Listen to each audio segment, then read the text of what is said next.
England के खिलाफ Rawalpindi test में पाकिस्तान की बैटिंग जारी है। सऊद शकील की शानदार सेंचुरी ने पाकिस्तान को मुश्किल से निकाला है। पाकिस्तान ने आज दूसरे रोज 3 विकेटों के नुकसान पर 73 रन से इनिंग्स का आगाज किया तो शान मसूद 26 रन बनाकर आउट हुए। मोहम्मद रिजवान ने 25 और आगा सलमान ने सिर्फ 1 रन बनाया।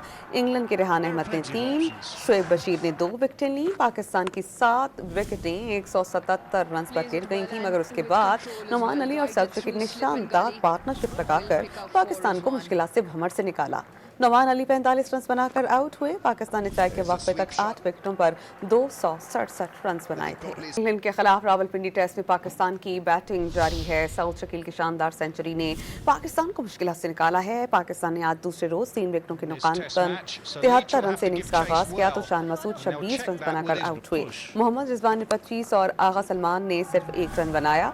इंग्लैंड के रेहान अहमद ने 3, शोएब बशीर ने 2 विकेटें ली। पाकिस्तान की 7 विकेटें 177 रन पर गिर गई थी, मगर उसके बाद नुमान अली और सऊद शकील ने शानदार पार्टनरशिप लगाकर पाकिस्तान को मुश्किल से भंवर से निकाला। नुमान अली 45 रन बनाकर आउट हुए। पाकिस्तान ने चाय के वक्फे तक 8 विकेटों पर 267 रन बनाए थे।